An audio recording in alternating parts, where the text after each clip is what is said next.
Hey guys, welcome to secret preparation. So सीडक ने आपके फैब बैच का अनाउंसमेंट कर दिया है। अब आपके पास वेरी लेस टाइम बचा हुआ है।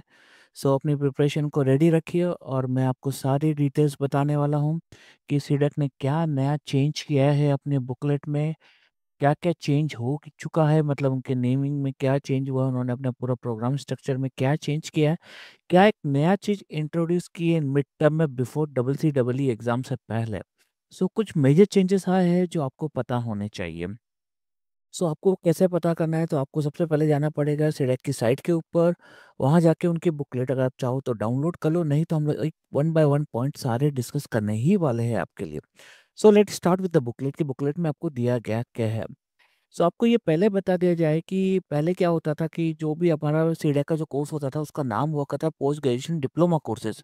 बट अब वो चेंज होके हो चुका है post graduation certificate program. Course हटा के उसको डिप्लोमा हटा के इन्होंने सर्टिफिकेशन प्रोग्राम कर दिया है एंड साथ ही साथ उसको पूरा रीब्रांडेड किया है। दैट मीन अगर आप नॉर्मली हर जगह अगर आप ढूंढेंगे तो आपको डैक डीबीडीए एआई कोर्स ये दिखता था डीबीडीए। बट अब यहाँ पे पूरा नाम चेंज हो चुके हैं कोर्सेज को। कोर्सेज वही है, कोर्स कंटेंट भी वही है, एग्जाम का पैटर्न भी वही है और एग्जाम का टाइप भी वही है। But only the thing is उन्होंने पूरा रीब्रांड कर दिया इसको। जो पहले आपका डैक हुआ करता था, उनको उन्होंने स्पेसिफिक नाम दे दिया स्टार्टिंग से लेके प्रोग्राम पीजीसीपी। तो अगर आप देखेंगे हर एक के आगे पीजीसीपी लिखा हुआ है। नाउ द मेन जो जो पहले डैक हुआ था डिप्लोमा लिखा हुआ था, डी मतलब डिप्लोमा होता था, एडवांस कंप्यूटिंग ही होता था। एडवांस कंप्यूटिंग अभी भी है बट वो नाम चेंज हो चुका है। नाउ जो पहले डैक हुआ करता था अब उसका नाम हो गया है पीजीसीपी एसी। दैट मीन्स ये पूरा नाम को रीब्रांड कर दिया गया है।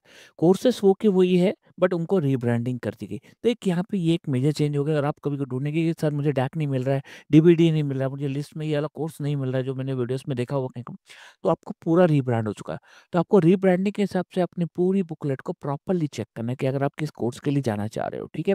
और इवन सबसे बढ़िया चीज़ है कि अगर आप सीडैक की साइट पे जाते हो, अगर आपको किस सेक्शन में जाना है, लाइक अगर मैंने सॉफ्टवेयर पे क्लिक किया तो यहाँ क्या होता था कि आप सॉफ्टवेयर डेवलपमेंट पे जाएंगे तो इसमें कौन से कोर्सेस एलिजिबल है। आप इलेक्ट्रॉनिक्स लेना चाहते हैं तो कौन से कोर्सेज है। अगर आपको डेटा साइंस और आर्टिफिशियल की तरफ जाना है तो आपको कौन सा कोर्स चूज करना है। और आपको हाई कंप्यूटिंग या सिक्योरिटी की तरफ जाना है तो आप इधर भी जा सकते हैं। आपको फॉरेंसिक साइड जाना है तो आप इधर भी जा सकते हैं। तो नाउ डिपेंड्स है कि आपको किस टाइप या किस कैटेगरी या किस डोमेन के अंदर आपको जाना है, जिसमें आपको प्रेफर है। तो वो कोर्स आप भेड़-चाल में मत चलिएगा कि मेरा दोस्त ये ले रहा है तो मैं ये लूँ। आप उसी कोर्स को चूज़ करिएगा जिसमें आपका इंटरेस्ट है। बाद में जाके क्या होता है, सर इसमें इंटरेस्ट नहीं है, मेरी जॉब नहीं लग रही है, मेरे को इसमें मज़ा नहीं आ रहा, वो हो जाता है। यहाँ पर कोर्स सिलेक्शन करते वक़्त आपको ये ध्यान रखना है कि आपको जिस चीज़ में इंटरेस्ट हो, वही कोर्स को फिलिंग करिएगा। इन कोर्सेज़ में क्या डिटेल्स है, एवरीथिंग इज़ अवेलेबल। जब इस कोर्स में जाएँगे, तो आपको हर एक यहाँ पे डिटेल्स बारीकी में आपको सारी मिल जाएगी। कोर्स कंटेंट में आपको क्या पढ़ने वाले, क्या चीज़ें, वो सब कुछ यहाँ पे मिल जाएगा, ठीक है। लेट्स बैक टू बुकलेट हमारी। तो एक तो ये यहाँ पे चेंजेस आ गया। उसके बाद हम लोग लाइन बाय लाइन चेंजेस देखेंगे। तो अगर आप देखेंगे जो कोर्स ऊपर जो मैंने डिस्कस किए थे, जो फुल्ली ऑनलाइन या फुल्ली फिजिकल मोड में डिपेंड होंगे। मतलब इनमें से कई सेंटर्स ऐसे होंगे जो फुल्ली ऑनलाइन चलेंगे, कई सेंटर्स ऐसे होंगे जो फुल्ली फिजिकल चलेंगे। तो उसके हिसाब से चलेंगे। और ये कुछ जो टिक कोर्सेज़ हैं उनके अंदर क्या फिजिकल मोड है। तो दैट मीन ये ऑनलाइन नहीं आएँगे आपके लिए। इनको आपको फिजिकली सेंटर पे ही जाके करना है। और इसके हिसाब से ये जो 2 कोर्सेज़ हैं उनको फुल्ली ऑनलाइन है। दैट मीन्स वो आपको ऑफलाइन के लिए अवेलेबल नहीं होंगे। ठीक है? अब सेकंड आती है कि आपका इस कोर्स में अगर आप एलिजिबिलिटी चेक करेंगे तो यहाँ पे 2 तरह की एलिजिबिलिटी। तो एक है क्या कॉमन चीज़ है और एक है कोर्स स्पेसिफिक भी है। तो कॉमन चीज़ क्या है कि आपको ग्रेजुएट होना है किसी भी इंजीनियरिंग के ब्रांच के अंदर, लाइक आईटी हो गया, कंप्यूटर साइंस हो गया, वो तो होना ही होना चाहिए, ठीक है? इलेक्ट्रॉनिक टेलीकम्युनिकेशन इनमें होना चाहिए।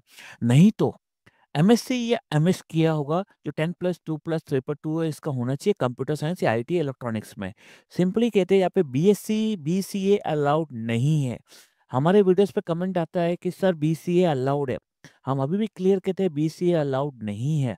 आप जब वहाँ पे फॉर्म भरने जाएंगे तो आपको वहाँ दिख जाएगा कि बीसीए अलाउड नहीं है। तो हम लोग क्लियरली बोलते हैं बीसीए अलाउड नहीं है। बाद में आके आप कमेंट करेंगे नहीं सर बीसीए अलाउड है, आपको गलत इन्फॉर्मेशन है, ऐसा नहीं है, बीसीए अलाउड नहीं है, पहले बता देता हूँ। ठीक है? अब मैं अपना नेक्स्ट फेज़ में जाता हूँ कि हर एक कोर्स के लिए उनका एलिजिबिलिटी क्राइटेरिया क्या है? अगर आप जैसे दे बोलूँ तो डैक डैक का भी नाम चेंज हो चुका है, पीजीसीपी है, एसी। तो आपको इसमें ये देखना है कि फुल्ली ऑनलाइन या फुल्ली फिजिकल, ये दोनों मोड में अवेलेबल है। तो इसका बेसिक है कि कॉमन कॉमन ये आ गया कि आप ग्रेजुएट होने चाहिए इंजीनियरिंग के अंदर, या फिर कैसे या एमएससी वाला होना चाहिए। उसके साथ-साथ आपके 55 परसेंटेज भी होने चाहिए। ऐसा नहीं है सर मेरे 54 परसेंटेज है क्या मेरा हो जाएगा? नहीं, आपके मिनिमम 55 बोला तो 55 तो चाहिए ही चाहिए। नाउ यहाँ पर 2 फ़ी स्ट्रक्चर है, हर एक कोर्स के लिए ऐसा ही 2 फ़ी स्ट्रक्चर है। अगर आप ऑनलाइन मोड में जाते हैं तो आपको 76,500 का पड़ता है। अगर आप ऑफलाइन मोड में जाते हैं तो वही कोर्स आपको 90,000 का पड़ता है। यहाँ पे आपको क्लियरली एक डिफरेंस आएगा, 14,000 के आसपास का डिफरेंस है ऑनलाइन और ऑफलाइन के। ये चीज़ हर एक कोर्स के लिए एप्लीकेबल है। अब डिपेंड्स ऑन कि आप कौन-सा कोर्स किस टाइप का लेते हो उसके ऊपर रहता है। सेकंड थिंग ध्यान रखिएगा, अगर आप ऑनलाइन ले या ऑफलाइन रहे, ऑफलाइन में तो आपको सेंटर पे जाके ही एग्ज़ाम देना है, ऑनलाइन लेने पर भी आपको सेंटर पे ही जाके एग्ज़ाम देना है। ऐसा नहीं है कि आपके लिए ऑनलाइन पैटर्न का एग्ज़ाम होगा, ठीक है? इसी तरह से हर एक कोर्स की एक एलिजिबिलिटी क्राइटेरिया दी है, जैसे आपको बिग डेटा में होना है तो हमारा कॉमन तो वही है कि जो आपकी इंजीनियरिंग होनी चाहिए, एमसीए, एमसीएम या फिर कोई भी पोस्ट ग्रेजुएशन मैथमेटिक्स, स्टैटिस्टिक्स या पोस्ट ग्रेजुएशन डिग्री या फिर post graduation degree in management with graduate IT बोला आप। एचआर वाले मत आ जाइएगा कि सर मैनेजमेंट विद एचआर है तो वो भी एलिजिबल, ऐसा नहीं है, ठीक है? इसी तरीके से अगर आप डीवीडी के देखेंगे, जो ऑनलाइन फ़ी है वो आपकी 97,750 है। वही अगर ऑफलाइन की फ़ी की बात करी जाए वो 1,15,000 रुपए के आसपास में। वही यहाँ पर भी 50% है। मगर इसी तरह से अगर जैसे ही आप एआई की तरफ जाएँगे तो आपका ये जो मिनिमम परसेंटेज जो क्राइटेरिया है वो चेंज हो जाएगा, वो हो जाएगा 60% यहाँ पर। ठीक है गाइस? तो आप यहाँ पे पूरी चेक कर सकते हो कि हर एक कोर्स के अगेंस्ट में कौन-सा फुल्ली फिज़िकल है। तो यहाँ पे जहाँ पर फुल्ली फिज़िकल लिखा है दैट मीन ये ऑनलाइन अवेलेबल ही नहीं है। तो अगर मैं बात करी जाए ओवरऑल जो परसेंटेज क्राइटेरिया जो सीडेक का है वो 55% मिनिमम है। इतना तो आपका इंजीनियरिंग में होना ही चाहिए। तो आप यहाँ पे सारे कोर्सेज़ का आप एक ही बार एक चेक कर सकते हैं। अभी मैं सिर्फ इम्पोर्टेंट थिंग्स पे जाने वाला हूँ। और ये होता है कि जो बच्चे फाइनल ईयर सेमेस्टर में होते हैं, उनका फाइनल ईयर सेमेस्टर चल रहा है, क्या वो क्वालिफ़ाई है सीडेक एग्ज़ाम का सीटेट देने के लिए? वो क्वालिफ़ाइड है, वो एग्ज़ाम दे सकते हैं। बट सीडेक की एक रिक्वायरमेंट ये है कि जब 30 जून जैसे आप सर्वे या बैच लेंगे, तो आपका जो डिग्री या प्रोविज़नल सर्टिफ़िकेट बाय 30 जून 2026 आपके हाथ में होना चाहिए। तो ही आप एलिजिबल, अदरवाइज़ आप अगर एलिजिबल नहीं हुए तो आपको वो एडमिशन कैंसल कर देंगे, कोई रिफंड भी नहीं मिलेगा उस केस में। ठीक है? तो ये एक इम्पोर्टेंट थिंग आप ध्यान रखिएगा कि आपका जो डॉक्यूमेंट की लास्ट डेट है वो सिलेक्ट की है 30 जून 2026, ठीक है? अब अगला आता है, जो एक मेजर चेंज क्या है सीडेक के बीच में क्या होता था कि जब 6 महीने का प्रोग्राम चलता था सीडेक का, तो एक डबल सी डबल पी का आपका वो चलता था exam, double double C double E वाला एग्ज़ाम चलता था। वो आपका बैच के एंड में होता था।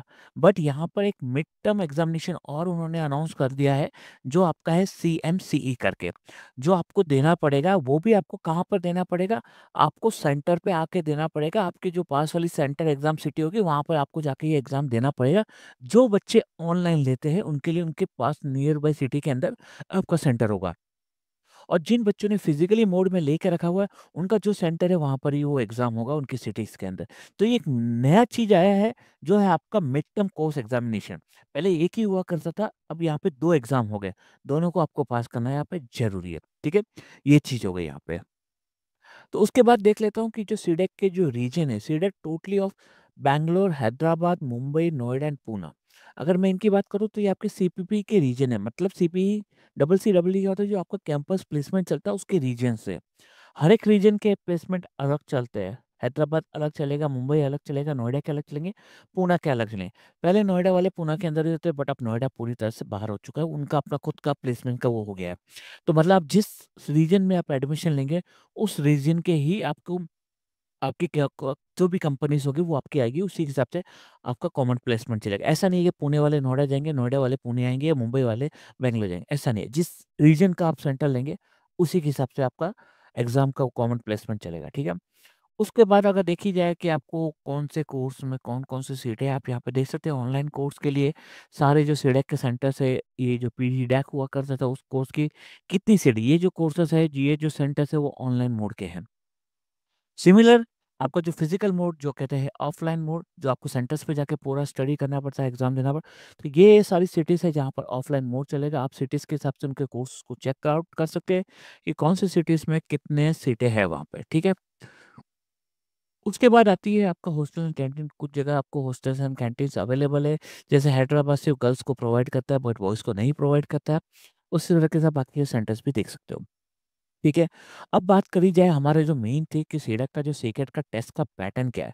देखिए, सीटेट का जो पैटर्न है वो 2 सेक्शंस में बँटा हुआ है। एक तो है ए प्लस बी का और एक है ए प्लस बी प्लस सी का। ए प्लस बी प्लस सी वो लोग लेते हैं जिनको इलेक्ट्रॉनिक्स की स्ट्रीम में अपनी सीधा करना है, और जिनको अपने आईटी के वर्ल्ड में जाना है, आईटी इंडस्ट्री में जाना है, वो मोस्टली ए प्लस बी लिया जाता है, ठीक है।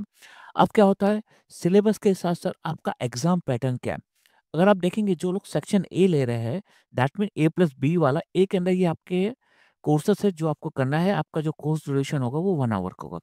उसी तरह से सेक्शन बी, ए प्लस बी की जो मैंने यहाँ ऊपर बात करी है ये इन कोर्सेज़ के लिए, तो आपको इन दोनों को प्रिपेयर करना है।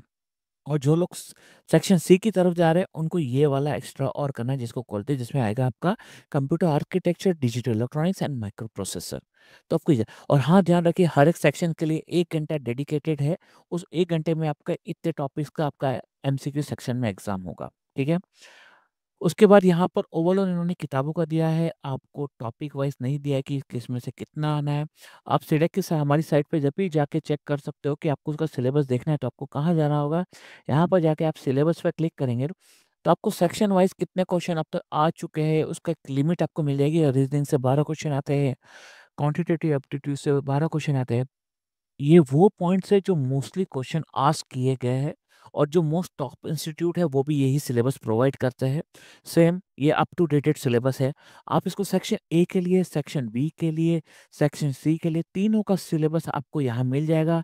हमने अप टू क्वेश्चंस भी दे रखे, इतने क्वेश्चन आज तक पूछे गए, मैक्सिमम क्वेश्चन लिमिट है यहाँ की। तो आप अपना पूरा सिलेबस यहाँ पे जाके चेकआउट कर सकते हो। ठीक है गाइस, तो ये हो गया आपके सिलेबस के पास। Let's back to the booklet. तो ये आपके सारे सिलेबस वहाँ मिल जाएगा। अब आपका जो एग्ज़ाम होने वाला है वो 2 शिफ्ट में होने वाला है, मॉर्निंग स्लॉट और आफ्टरनून स्लॉट। मॉर्निंग स्लॉट का है जो आपका मॉर्निंग में आएगा 9:30 टू 10:30, जो सेक्शन ए है, जो बी लेंगे उसके बाद जस्ट 15 मिनट के गैप के बाद में ही आपका एग्ज़ाम चालू हो जाएगा। आपका सेम सेंटर रहेगा, सब कुछ वही रहेगा, बट आपको चेक करना है कि आपको मॉर्निंग स्लॉट मिल रहा है या आफ्टरनून स्लॉट मिल रहा है। तो टोटल 4 एग्ज़ाम्स होंगे, लाइक 4 पेपर्स होंगे 2 दिन के अंदर, ठीक है? अब आपको देखना है कि आपको कौन-सा स्लॉट मिलता है और कौन-सी डेट मिलती है, ठीक है? और इसके बाद अब आपको आता है सिटी सिलेक्शन का। सिटी सिलेक्शन वो है कि आप जिस सिटी में रहते हो वो नहीं, ये सिटीज़ वो है जहाँ पर आप जाकर एग्ज़ाम्स को देंगे। लाइक अगर आप जैसे अहमदाबाद की मान लो, आप जैसे कोई राजस्थान में रहते हो, तो राजस्थान में एक ऑप्शंस आता है, या तो इधर आप जयपुर चले जाइए या फिर अहमदाबाद की। जो गुजरात के बॉर्डर के पास में होंगे तो उनके लिए सबसे प्रेफरली अहमदाबाद होगा। उसी तरह से अगर मैं महाराष्ट्र रीजन की बात करूँ, कोई नागपुर से होगा, कोई नासिक से होगा, उनके लिए उनके सेंटर्स है। वैसे कोई अमरावती आता है, तो अमरावती यहाँ पे सेंटर्स नहीं है, तो उनके लिए नागपुर पास होता है या नासिक पास। तो आपको अपनी नियर बाय सिटीज़ को ही चूज़ करना है जब आप एग्ज़ाम्स के लिए। ऐसा नहीं करिएगा अगर आप नागपुर या जयपुर का सिटी ले लें, तो आपको बहुत लॉन्ग डिस्टेंस हो जाएगा। तो आपको जो भी आपको फ़िलअप लेनी है, अपनी नियर बाय सिटीज़ को ही लेना है यहाँ पे, ठीक है? अब बात कर ली जाए सेकंड एग्ज़ाम की फ़ी की। तो जो आपको ए प्लस बी का जो फॉर्म है वो है 1550 रुपीज़ का, ₹1550 प्लस ₹50 के आसपास है, एंड ₹1750। तो ये आपके एग्जाम जो इलेक्ट्रॉनिक्स वाले हैं उनके लिए 1750, जो आईटी में जाना चाह रहे हैं उनके 1550। तो ये आपको फी देने में।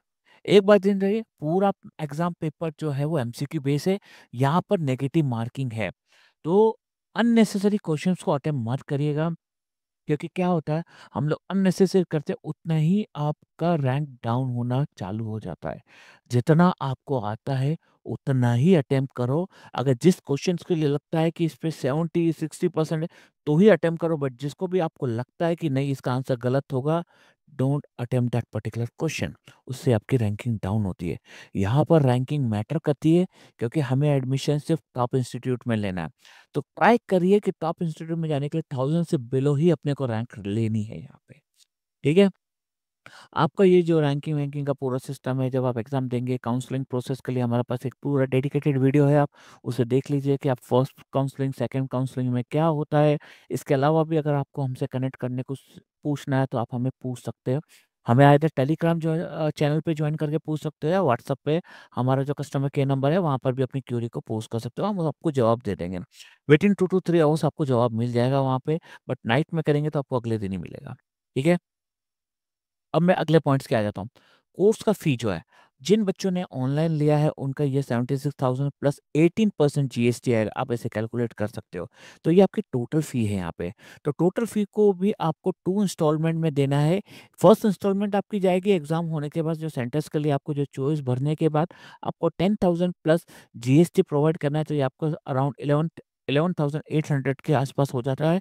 तो ये आपकी फर्स्ट इंस्टॉलमेंट, और जो भी रिमेनिंग अमाउंट बचेगा वो आपकी सेकंड इंस्टॉलमेंट में है। तो आप देख सकते हैं सेकंड ऑनलाइन कोर्स और ऑफलाइन कोर्स के लिए जो भी सेकंड इंस्टॉलमेंट जो भी कोर्स आप ले रहे हैं, उसके हिसाब से अपनी फ़ी आ जाएगी। तो आपको 2 बार में इसकी फ़ी भरनी है, ठीक है? कैंसलेशन एक रिफंड, ये बहुत बड़ी चीज़ होती है। कई बार ऐसा होता है कि आपको एडमिशन लेने के बाद कैंसलेशन करना है, तो ये कुछ पेनल्टी एंड डेट्स है। इस डेट्स के बीच में अगर आप विथड्रॉल कर लेते हो अपना फॉर्म, तो आपको कितनी पेनल्टी लगेगी।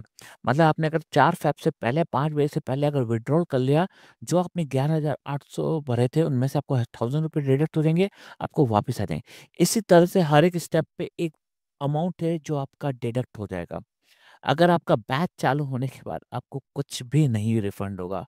यहाँ पर भी आपको 25 से बैच चालू हो जाएगा, 50% अगर इन बिटवीन जाते हो तो आपको रिफंड हो जाएगा। तो यही कुछ चीज़ें हैं जो इस बुकलेट में मेन पॉइंट्स होती है, जो आपको ध्यान रखनी है।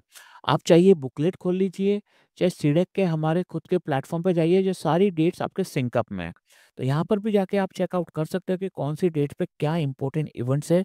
आपकी बुकलेट में भी क्लियरली मेंशन है कौन-सी इवेंट्स पे क्या होने वाला है। इवेंट्स को मत भूलिएगा, ऐसा मत करिएगा कि मैं सर एग्ज़ाम दिया 4 से 5 बजे तक का टाइम है, मैं 4 बजे आके फ़ीस भर दूँगा, ऐसा मत करिएगा। आपको जैसे ही सीट हो जाती है, अपना पैसा भर दीजिए।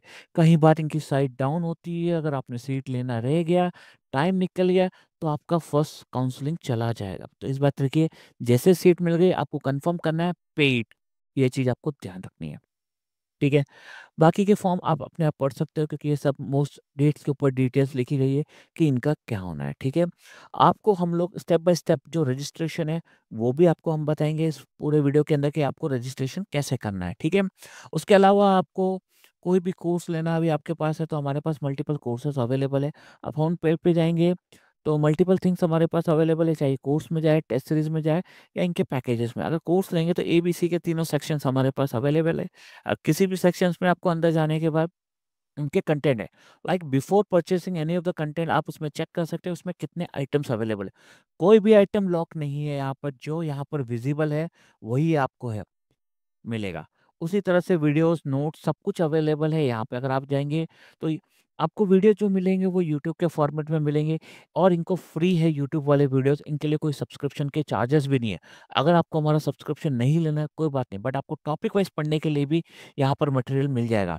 आप किसी भी सेक्शन में जाइए, उनके वीडियोज़, लेक्चर आपको मिल जाएँगे, जैसे एनाइट्स हो गया, इनके अंदर चले गए ये सारे प्रीमियम स्निपेट, यहाँ पे सब कुछ है। जो भी है आपको यूट्यूब के हर एक लेक्चर वाइज़ आपको यहाँ पे मिल जाएँगे, वो भी फ्री ऑफ कॉस्ट है जो वीडियोज़ देखने के लिए। क्योंकि वीडियोज़ यूट्यूब की तरफ से है तो उनके लिए हम कोई चार्ज एलोकेट नहीं करते।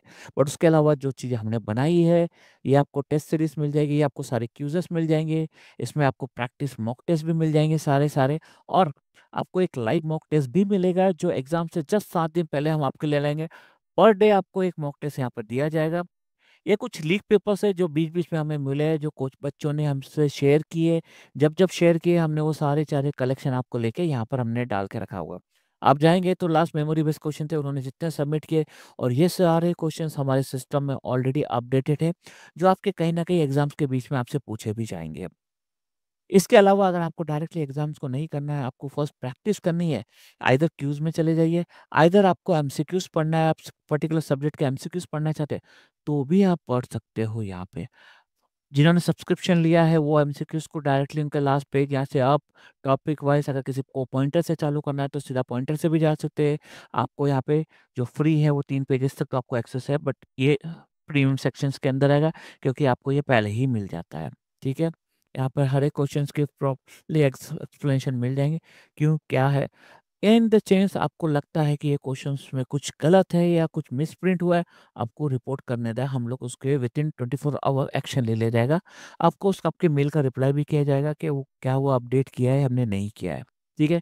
तो आपको जो भी आपके लिए चाहिए, इसके अलावा भी कुछ फीचर्स वीडियोज़ हमने यहाँ पे डाल के रखे हुए हैं, लाइक आपको स्टडी कैसे करनी है, काउंसलिंग प्रोसेस जो ऑनलाइन है, क्या आपको मिनिमम लैपटॉप की कॉन्फ़िगरेशन लेनी है, ये पुराने वीडियोज़ भी है, तो आप ये भी यहाँ पे चेकआउट कर सकते हैं। उसके अलावा कुछ आर्टिकल्स भी अवेलेबल है, जो आप जाके चेकआउट कर सकते हो, जो टिप्स है, जो भी है, लास्ट बैच के क्वेश्चन पूछे गए थे, वो सब कुछ यहाँ पर आपको अवेलेबल है, ठीक है?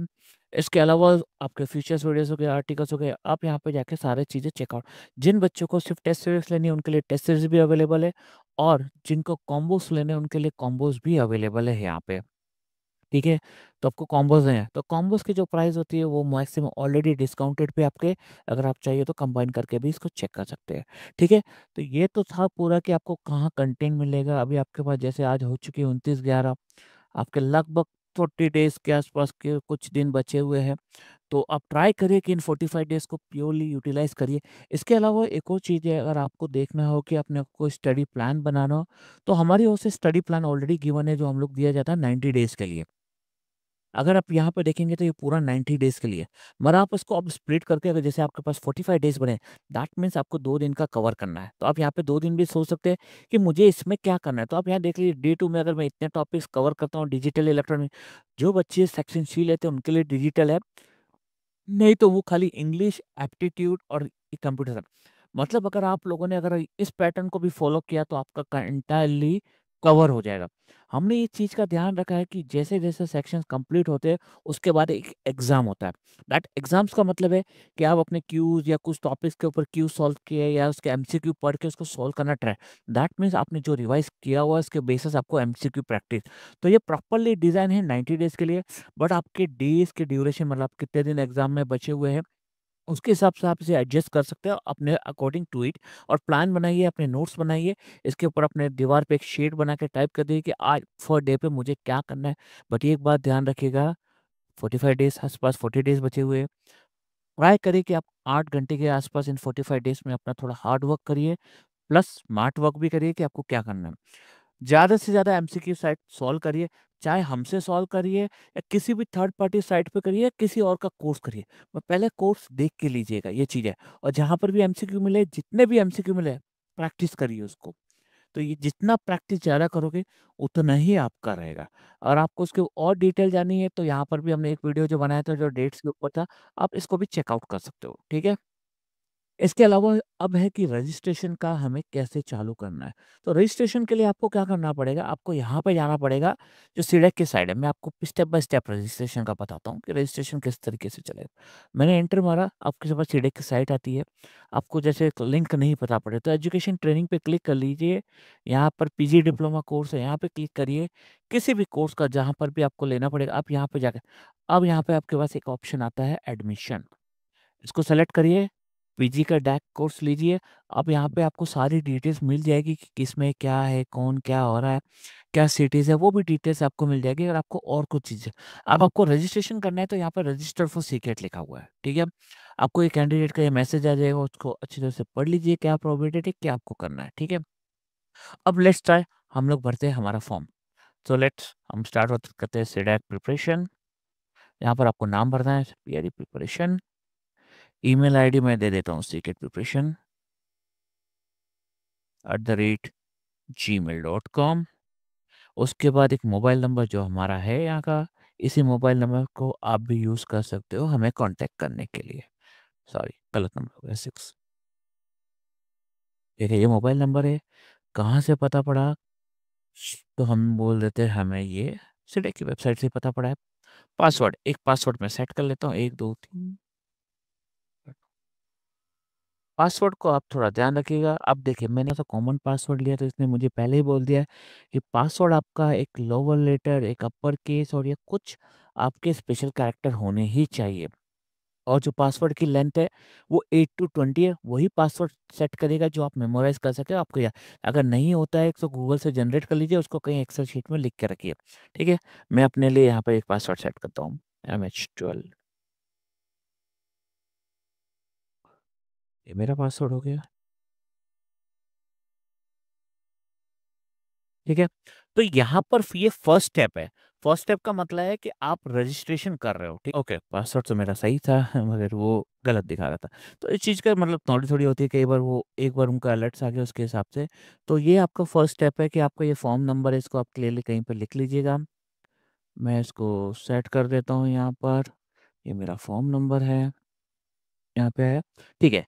तो ये आपकी पहली स्टेप कंप्लीट हो गई जो आपका रजिस्ट्रेशन है। अगला आता है क्लिक हियर टू फॉर्म, ठीक है? सो मैंने ये खोल लिया है। अभी मैं क्या करता हूँ, ठीक है? अब जैसे मैंने लॉगिन कर लिया, मेरे पास यहाँ पे 4 स्टेप में फॉर्म आ गया। मतलब ये है कि आपको पहले अप्लाई करना है, फ़ोटो अपलोड करनी है, सिटी को चूज़ करना है, देन आपको पे करना है, ठीक है? तो आपको ये सारी चीज़ें करनी है यहाँ पे। अ, 1 बाय 1 स्टेप जाते हैं हम लोग। अब मैं करता हूँ फॉर्म को अप्लाई। तो यहाँ पे पहली स्टेप सारी है। जो आपने बेसिक स्टेप भरी थी, वो आ गई है। पेरेंट्स का नाम, सीधे प्रिपरेशन का जो पेरेंट है वो है कोड इंटीजर, और इसकी डेट ऑफ बर्थ है, एक रैंडम डेट ऑफ बर्थ मैं ले लेता हूँ, 12/12/1991 की, ठीक है। सीडेक आ गया है, सीडेक प्रिपरेशन मेल ही है। कैटेगरी अब मैं जनरल ले लेता हूँ, स्टेट में ले लेता हूँ महाराष्ट्र। देन मेरे पास सिटी है अमरावती, अमरावती ले लिया मैंने। करस्पॉन्डिंग एड्रेस टेस्ट 1 2 3, ये मैं डाल रहा हूँ बट क्योंकि ये मैं आपको फॉर्म फिलअप करने के लिए बता रहा हूँ, इसके लिए डालने की बात कर रहा हूँ इसलिए। अब आपको क्या करना है, आपका एक पिन कोड लेने लेना, मैं एक रैंडम पिन कोड ले रहा हूँ अभी यहाँ पे, ठीक है, ये ले लिया। नेशनलिटी आप इंडियन ही है, ठीक है, आप इंडियन इंडियन। कुछ चीज़ें ध्यान से भरिए, आप जो फॉर्म भरेंगे आप उसको क्लियरली भर के रखिएगा, क्योंकि अभी मैं आपको सिर्फ फॉर्म दिखा रहा हूँ कि कैसे भरना है, उसके लिए क्या आ रहा है। यहाँ पर डिग्री क्वालिफिकेशन, इसका मतलब है कि डिग्री में है कि आपने पोस्ट डिग्री पोस्ट ग्रेजुएशन किया है या सिर्फ आप इंजीनियरिंग ग्रेजुएट है, बेस्ड ऑन आप यहाँ पर सेलेक्ट कर लीजिएगा। डिसिप्लिन, डिसिप्लिन वो चीज़ है जहाँ पर मतलब किस स्ट्रीम में आपने किया है, लाइक कंप्यूटर साइंस में किया है, इलेक्ट्रॉनिक्स में किया है, इंफॉर्मेशन में किया है, या एनी अदर डिसिप्लिन में किया। अगर आपने एमएस किया हो तो एमएस के ऊपर भी आपको यहाँ मिल जाएगा। लाइक मैंने कंप्यूटर साइंस किया है तो मैं कंप्यूटर साइंस ले लेता हूँ। मैं यहाँ पे यूनिवर्सिटी ले लेता हूँ, Mumbai, Mumbai Mumbai university. Year of passing मेरा है, अननोन नंबर भरूंगा मैं आपको। ओके, मुझे एरो से फ्लिक करना है, वाह। तो ईयर ऑफ पासिंग के लिए मैं डाल देता हूँ यहाँ पे एक रैंडम। और जो बच्चे अभी अपीयरिंग के अंदर आना चाहते हैं वो लोग यहाँ पे टिक कर सकते हैं कि आप अभी तक अपीयर हो, आप पास नहीं हो, तो आपको ये टिक बॉक्स है, ठीक है। आपको यहाँ पे परसेंटेज रखना है कि आपके जो मिनिमम परसेंटेज हमारा जो 55 का है उसको आपको ध्यान रखना है, ठीक है। तो मेरे आ गए हैं, मेरे परसेंटेज एक्चुअली 81% है मेरे। तो अब जब आपने परसेंटेज भर लिया है उसके बाद आपको सेक्शन लेना है, ये है। बट उससे पहले आप देख सकते हो कि आप कौन कौन से कोर्सेज के लिए एलिजिबल, जैसे ही आपने क्लिक किया तो यहाँ पे ये सारे कोर्सेज आपके पास आ जाएंगे। जब ये अभी आपको इसके ऊपर टेंशन लेने की ज़रूरत नहीं है, जब आप क्या फॉर्म काउंसलिंग फॉर्म भरेंगे उसके ऊपर है। आप ये लेना चाहते हो दैट मीन आप वीएलएस इलेक्ट्रॉनिक्स के साइड, तो हम लोग तो आईटी में जाना चाहते हैं तो आईटी के ले लेते हैं। जैसे ही मैंने सेलेक्ट किया तो मेरे पास मेरी फ़ी आ गई। देखिए जो चीज़ हमने पहले ही क्लियरली बोली थी, 3 साल की डिग्री वाले like BSc, BCA, BCS, BCom, MCom are not eligible. अगर हमारे कमेंट्स पे आते हैं तो हम यही कहते हैं कि ये एलिजिबल नहीं है, स्टिल कहते हैं वो एलिजिबल है। बट अभी हम लोग यहाँ पे क्लियरली कर ले, आप एलिजिबल क्राइटेरिया को चेक कर लीजिए, ठीक है। उसके बाद क्या करना है, आपको यहाँ पे टिक करना है, आपको सबमिट कर देना है। जैसे सबमिट करेंगे तो ये आपका पेमेंट के लिए आया, फॉर्म फिलअप हो गया, ठीक है। फॉर्म फिलअप के बाद अब जो नेक्स्ट चीज़ आ रही है आपके पास, वो है आपकी फ़ोटो आइडेंटिटी लेना, ठीक है। फ़ोटो आइडेंटिटी मैं ले लेता हूँ, यहाँ पे आया। फ़ोटो आइडेंटिटी आपकी कुछ चीज़ें जहाँ पे अपलोड फ़ोटो 30 केबी से होना चाहिए, 1 एमबी के बीच में होना चाहिए, तो एक फ़ोटो ले लेते हैं, ठीक है हम लोग। मैं इसमें से एक फ़ोटो ले लेता हूँ अपनी, जो मेरे को ईज़ी पड़े। मैं अपने सीढ़े की फ़ोटो ले लेता हूँ, ठीक है। यहाँ पे सीढ़े आ गई। अब देखिए मैं इसे अपलोड कर रहा हूँ। जैसे मैंने अपलोड किया, इमेज अपलोडेड सक्सेसफुली, क्योंकि वो इसी रेंज के अंदर है इसलिए आ गया। ये मेरा सेकंड स्टेप था। अब मैं मेन मेनू पे क्लिक किया तो देखिए मेरे 2 टिक हो चुके हैं। तीसरा है कि मुझे अब एग्ज़ाम की सेलेक्ट सिटी लेनी है, तो मैंने जैसे क्लिक किया आपको आएगा पहला प्रेफ़रेंस क्या, अगर आप जैसे अमरावती में रहते हो, तो अमरावती की जो भी नियर बाय सिटी है, जैसे पूना में रहते हो, तो आपको सबसे पहले पूना का ही सिटी लेना है, तो आपको यहाँ पे पूना ले लेना है। सेकंड सिटी का ऑप्शन आ रहा है, ठीक है, पूना हो गया अब आपका। अब देखिए यहाँ पे पूना नहीं आया ना आपके पास दोबारा। सेकंड सिटी वो है कि आपकी जो नेक्स्ट नियरेस्ट सिटी है वो आप ले लो। मैं औरंगाबाद ले लेता हूँ, थर्ड सिटी में मैं वापस इसको नागपुर ले लेता हूँ। तो ये मेरे सारे सिटीज़ पास में हुए, तो उनमें से अब उसी तरह से कोई बच्चा जैसे गुजरात या राजस्थान से है, अगर राजस्थान से है तो वो अपना यहाँ पे सबसे पहले जयपुर ले लीजिए। और राजस्थान के बाद जो नेक्स्ट नियरेस्ट सिटी है वो अहमदाबाद है। उसके बाद अगर उसको नहीं मिला तो वो सबसे उससे भी और नियरेस्ट से मिल जाना है तो वो पूना की तरफ चले जाए या इंदौर की तरफ चले जाए। मतलब आपको ये जो सिटी सिलेक्शन है वो बड़े ध्यान से करना है। Based on the city selection आपका ये रहेगा, ठीक है? तो जो मोस्टली फर्स्ट प्रेफ़रेंस को दिया जाता है, इसलिए बोलते हैं जितना जल्दी हो सके फॉर्म भर दो। जैसे ही आपने सबमिट किया, तो आपके पास ये 3 सिटीज़ का आ गया। अब आपने कहा मेन मेनू। हमारा पहला स्टेप हो गया, दूसरा स्टेप हो गया, तीसरा स्टेप हो गया, ठीक है? दैट मीन्स अब हमारे पास जो फाइनल स्टेप बचा है, वो है पेमेंट का। जब मैंने पे पे क्लिक किया, तो मेरे पास ऑप्शन आते हैं, सब पैसा, पे यू, सीरियल। इनमें से आप कोई भी एक ऑप्शन को सेलेक्ट कर लीजिए जहाँ पर आपको पे करना है, क्योंकि सारे के सारे प्लेटफ़ॉर्म आपको credit card, UPI, net banking, wallet सब सपोर्ट करते हो, ठीक है? अब जैसे मैं इसमें से मगर एक ध्यान रखिएगा, ये जो नीचे टाइम रेंज चल रही है, इसके बिफ़ोर ही पेमेंट कर दीजिएगा। कई बार होता है कि हम लोग यहाँ पे स्टक रहते हैं और लास्ट के 30 सेकंड में पेमेंट करने जाते हैं, तो आपका जो पूरा पेमेंट का प्रोसेस हो रहा है, यहाँ की विंडो एक्सपायर हो चुकी होती है। तो जितना जल्दी हो सके उतने में अपनी पेमेंट कर दो, लास्ट तक वेट ना करिए। तो आपको क्या पे नाउ पे क्लिक करिए, तो इसे प्रॉपर्ली रीडायरेक्ट हो जाएगा। इसके बाद अपने ऑप्शन जो आपसे यहाँ पे आ रहे हैं, ऑप्शन को चूज़ करिए, आप उसके हिसाब से पेमेंट कर सकते। अभी हमें इस जो रजिस्ट्रेशन पे फॉर्म तो फिलअप नहीं करना है, हम लोग हमारे लिए प्रॉपर एक फॉर्म फिलअप करेंगे जहाँ पर हमें पेमेंट करनी है। तो ये लास्ट स्टेप होती है जहाँ पर आपको पेमेंट के लिए करनी है। तो हमने आपको पूरा बता दिया है कि नया चेंजेस क्या है, आपकी एलिजिबिलिटी क्या है, कौन-कौन से कोर्सेज़ है, क्या मेजर चेंज हुआ है, आपके एग्ज़ामिनेशन 6 महीने में एक मिड टर्म रिव्यू आया है और आपका लास्ट एग्ज़ाम है, क्या कॉमन है, कैसे फॉर्म भरना है, ये हमने सारा चीज़ें आपको बता दी है। तो ये वीडियो आपको एंटायरली सीडीएट की जर्नी को आपको कवर कर देगा। जब आप एग्ज़ाम दे देंगे इसके बाद जो नेक्स्ट फेज़ आएगा काउंसलिंग, इसके लिए प्रॉपर्ली एक डेडिकेटेड वीडियो जिसमें आपको क्लियरली एक्सप्लेन किया गया है कि सीडेक काउंसलिंग का प्रोसेस कैसे काम करता है। उसको जाके एक बार चेकआउट कर लिए, वो डिस्क्रिप्शन में भी आपको मिल जाएगा, ठीक है? तो ये था तो पूरा आपका एंटायर प्रोसेस जो आपको जानना चाहते थे सीडेक के लिए, सीकेट एग्ज़ाम्स के लिए।